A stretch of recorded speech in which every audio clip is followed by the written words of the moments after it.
ये एक बहुत बड़ी अपडेट आ चुकी है। एनईपी 2020 के अकॉर्डिंग सेशन 2026 और 2027 के लिए सिलेबस में, साइंस के सिलेबस में बहुत बड़ा चेंज आ गया है।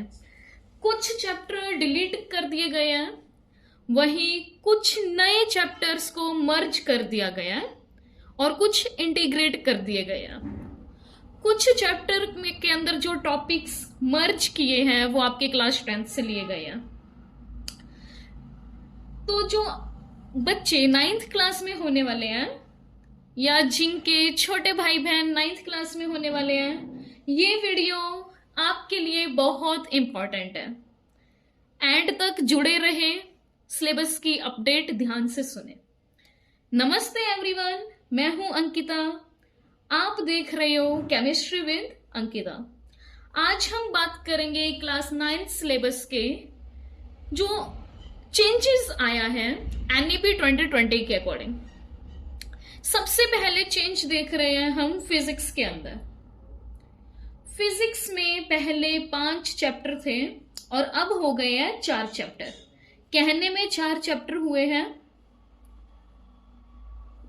इसमें से ग्रेविटेशनल चैप्टर को डिलीट कर दिया गया है।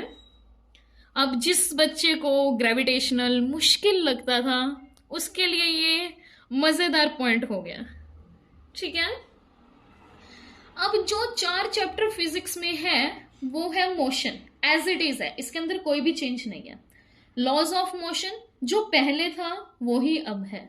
वही हमारा थर्ड रहेगा साउंड, इसमें भी कोई चेंज नहीं है। लेकिन पहले आपका वर्क, एनर्जी एंड पावर था, अब ये हो गया है work, energy, power and simple machines.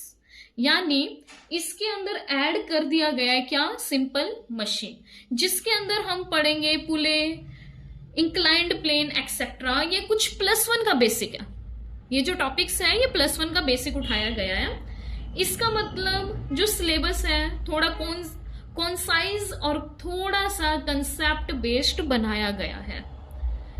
9th class से ही बच्चे का एक लेवल तैयार कर रही है सीबीएसई। वहीं केमिस्ट्री के अंदर जो चेंज किया गया है, अब हम इसकी बात करेंगे। केमिस्ट्री के अंदर पहले 4 चैप्टर थे, अब 3 है। वो ही फिजिक्स की तरह बस लग रहा है कि हाँ एक चैप्टर कम हो गया है, इन एक्चुअल कुछ कम नहीं हुआ। अदर चैप्टर्स में 10th क्लास के टॉपिक्स को ऐड कर दिया गया है, ठीक है। पहले हमारे पास 4 चैप्टर थे, जिसमें था हमारा एक chapter matter in our surrounding, उस चैप्टर को कंप्लीटली डिलीट कर दिया गया है। सेकंड चैप्टर हमारा था स्ट्रक्चर ऑफ एटम। इस चैप्टर के अंदर अब IUPAC नेमिंग को ऐड कर दिया गया है, जो हमारी क्लास 10th में आती थी और ये बेस था किसका? क्लास +1 का। अब इसको 9th क्लास में डाल दिया गया। वहीं नेक्स्ट जो चैप्टर है वो रहेगा atom and molecules. Atom and molecules के अंदर क्लास 10th का जो बेसिक है वो डाल दिया गया है ionic and covalent compound, electron dot structure. वहीं थर्ड चैप्टर पहले था is matter around us pure, अब इसका नाम ही चेंज कर दिया गया है। इसका नाम अब रख दिया गया exploring mixture and their separation. इसका नाम चेंज करके क्या रख दिया गया है? Exploring mixture and their separation. इसके अंदर सेपरेटिंग मेथड्स को ऐड कर दिया गया है, जो पहले डिलीट हो चुके थे क्लास 9th के सिलेबस से, लेकिन अब उनको ऐड कर दिया गया है, जिसमें crystallisation, distillation, chromatography and coagulation process रहता है। यानी केमिस्ट्री में अब बेसिक फाउंडेशन को स्ट्रांग बनाने पर फोकस करेंगे, मजा आएगा पढ़ने में। वही अब हम बात करते हैं बायोलॉजी में होने वाले चेंजेस की, जो सिलेबस में चेंज हुआ है। बायोलॉजी में पहले 3 चैप्टर थे, अब 4 हो गया। इसमें सिलेबस बढ़ा दिया गया, इसमें 10th क्लास का एक पूरा चैप्टर ही उठा के रख दिया गया है और इसमें से एक चैप्टर डिलीट भी कर दिया गया। पहले कितने थे? 3, अब कितने हैं? 4। जबकि पहले के सिलेबस में से एक चैप्टर हटा दिया गया, improvement in food resources delete कर दिया गया। और इसकी जगह पर अब क्या ऐड कर दिया गया है, रिप्रोडक्शन।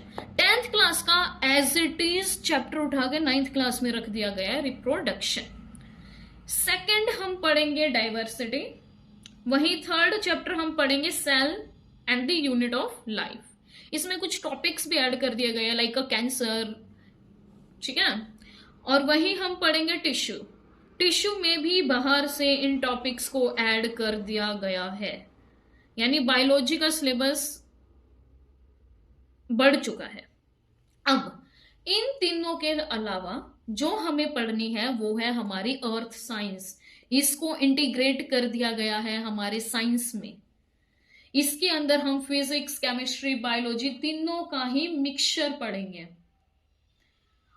जो क्या है, अर्थ एज अ सिस्टम, जिसमें एनर्जी, मैटर एंड लाइफ के बारे में, यानी तीनों का ही क्या है, मिक्सचर। इसके अंदर जो टॉपिक्स इंक्लूड किए गए हैं वो है हमारा earth, solar energy, light, electromagnetic spectrum, और वही हमारी है बायोजियोकेमिकल साइकिल्स, जिसमें हम water, carbon, nitrogen, oxygen cycles को पढ़ेंगे, और ह्यूमन इम्पैक्ट ऑन अर्थ। ये सारा चेंज हमारा क्लास 9th साइंस के सिलेबस में आया है। यानी अब साइंस को अलग अलग नहीं, एक सिस्टम की तरह समझाया जाएगा अर्थ साइंस में, जो एनईपी 2020 का मेन गोल है। समझ आया क्यों सिलेबस चेंज हुआ है? और इसमें मेन फोकस किया जाएगा आपकी कंसेप्ट क्लैरिटी पर, प्रैक्टिकल लर्निंग पर, इंटर डिसिप्लिनरी अप्रोच पर, लेस क्रैमिंग लर्निंग पर, और मोर अंडरस्टैंडिंग पर। मेन टारगेट एनईपी का बेटा ये है, इसलिए आपका सिलेबस चेंज हुआ है, ठीक है। अगर आपको ये अपडेट यूजफुल लगा हो तो वीडियो को लाइक, शेयर, सब्सक्राइब जरूर करें, और कमेंट्स में बताएं आपको कौन सा चेंज सबसे ज्यादा इंटरेस्टिंग लगा। मिलते हैं नेक्स्ट वीडियो में। जय हिंद।